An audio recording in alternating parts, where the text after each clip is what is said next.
Hi hello ನಮಸ್ತೆ welcome back to Mamata N P M YouTube channel. So ಇವತ್ತಿನ vlog ಏನಪ್ಪಾ ಅಂತ ಅಂದ್ರೆ ಒಂದ್ ರೆಸಿಪಿನ ನಿಮ್ ಹತ್ರ ಶೇರ್ ಮಾಡ್ಕೊತಾ ಇದೀನಿ. ಏನು ಅಂತ ಆಲ್ರೆಡಿ ನೀವು ತಮ್ಮನೇಲಿ ನೋಡಿರ್ತೀರಾ. ಎಸ್, ಖಾರ ಬೂಂದಿ.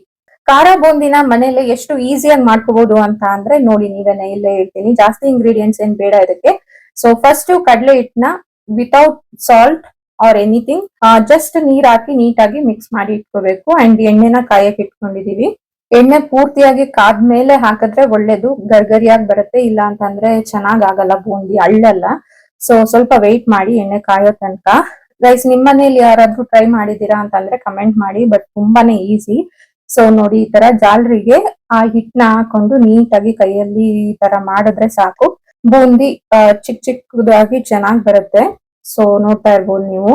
ಸೊ ತುಂಬಾನೇ ಈಸಿ ಗೈಸ್. ನಿಜವಾಗ್ಲೂ ಬೇಕರಿಲಿ ಅಥವಾ ಔಟ್ ಸೈಡ್ ನೀವು ತಗೊಂಡ್ ಬರೋದ್ಕಿಂತ ಮನೇಲೆ ಈ ತರ ಮಾಡ್ಕೊಂಡ್ರೆ ಆರಾಮಾಗಿ ಸ್ನಾಕ್ಸ್ ಟೈಮ್ ಅಲ್ಲಿ ಅಥವಾ ಊಟಕ್ಕೆ ನಂಚ್ಕೊಳ್ಳಕ್ಕೆ ಚೆನ್ನಾಗಿರುತ್ತೆ.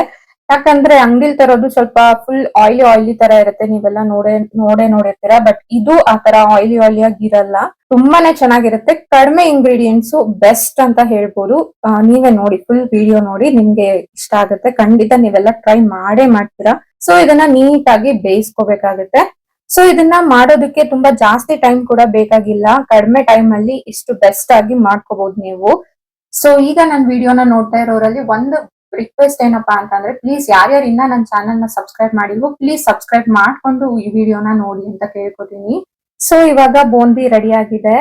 ಈ ತರ ನೀಟಾಗಿ ಎಣ್ಣೆ ಎಲ್ಲ ಅಲ್ಲೇ ಸೋರಿಸ್ಬಿಟ್ಟು ಎತ್ಕೊಳ್ಳಿ. ಸೊ ನೀಟಾಗಿ ಎಣ್ಣೆ ಎಲ್ಲ ಸೋರಿದೆ. ಇವಾಗ ಇದನ್ನ ನಾನು ಒಂದ್ ಪಾತ್ರೆಗೆ ಹಾಕೋತೀನಿ.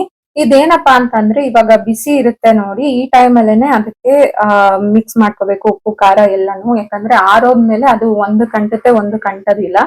ಸೊ ಇದಕ್ ಮಿಕ್ಸ್ ಮಾಡ್ಲಿಕ್ಕೆ ನಾನು ಆಲ್ರೆಡಿ ಕಡಲೆ ಬೀಜನ ಎಣ್ಣೆಗೆ ಹಾಕಿಟ್ಕೊಂಡಿದ್ದೆ. ಜೊತೆಗೆ ಒಂದ್ ಸ್ವಲ್ಪ ಹುರ್ಗಡ್ಲೆ ಕೂಡ ಹಾಕಿಟ್ಟಿದೀನಿ. ಇನ್ನೇನು ಹಾಕಿಲ್ಲ ಸದ್ಯಕ್ಕೆ. ಇವಾಗ ಬೂಂದಿ ಇನ್ನ ಬಿಸಿಯಾಗಿದೆ. ಕೆಳಗಡೆ ಇದೆ ಬೂಂದಿ, ಮೇಲೆಲ್ಲ ನಿಮ್ಗೆ ಕಡಲೆ ಬೀಜ ಮತ್ತೆ ಹುರ್ಗಡ್ಲೆ ಕಾಣ್ತಾ ಇರ್ಬೋದು ನೋಡಿ. ಕೆಳಗಡೆ ಇದೆ ಬೂಂದಿ.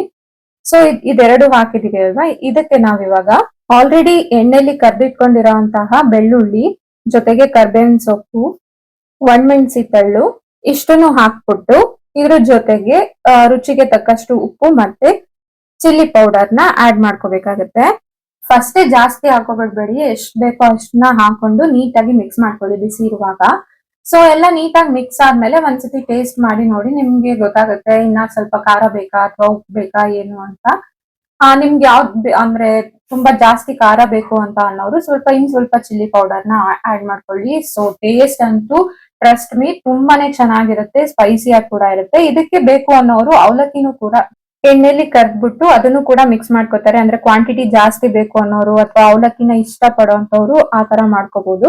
ನಾನೇನಿಲ್ಲಿ ಅವಲಕ್ಕಿನ ಆಡ್ ಮಾಡಕ್ ಹೋಗಿಲ್ಲ. ನನ್ಗೆ ಇದೇ ತರ ಇಷ್ಟ, ವಿತೌಟ್ ಅವಲಕ್ಕಿ ಇದ್ರೇನೆ ಇಷ್ಟ ನನ್ಗೆ. ತುಂಬಾ ಟೇಸ್ಟ್ ಅನ್ಸುತ್ತೆ. ಸೊ ಕಡಿಮೆ ಟೈಮ್ ಅಲ್ಲಿ ಕಡಿಮೆ ಇಂಗ್ರೀಡಿಯೆಂಟ್ಸ್ ಜೊತೆಗೆ ನಿಮ್ಗೆ ಒಂದು ಬೆಸ್ಟ್ ಸ್ನಾಕ್ಸ್ ನ ನಾನು ಇವತ್ತು ಶೇರ್ ಮಾಡ್ಕೊಂಡಿದೀನಿ. ಸೊ ನಿಮ್ಗೆಲ್ಲ ಇಷ್ಟ ಆಗಿತ್ತು ಅಂತಂದ್ರೆ ಒಂದ್ ಲೈಕ್, ಒಂದ್ ಕಮೆಂಟ್ ನ ಮಾಡಿ. ಅಂಡ್ ಇನ್ನ ಯಾರ್ಯಾರು ಸಬ್ಸ್ಕ್ರೈಬ್ ಆಗಿಲ್ವೋ ಪ್ಲೀಸ್ ಪ್ಲೀಸ್ ಪ್ಲೀಸ್ ಮತ್ತೊಮ್ಮೆ ಹೇಳ್ತಾ ಇದ್ದೀನಿ, ಸಬ್ಸ್ಕ್ರೈಬ್ ಮಾಡ್ಕೊಂಡು ವಿಡಿಯೋಸ್ ನ ನೋಡಿ ಅಂತ ಕೇಳ್ಕೊತೀನಿ. ಅಂಡ್ ಇನ್ನ ಯಾವ್ದಾನ ರೆಸಿಪಿ ಬೇಕು ಅಂತ ಅಂದ್ರೆ ಕಮೆಂಟ್ ಅಲ್ಲಿ ತಿಳಿಸಿ, ನಾನು ಮಾಡ್ಲಿಕ್ಕೆ ಪ್ರಯತ್ನ ಪಡ್ತೀನಿ. So thank you, love you all, bye.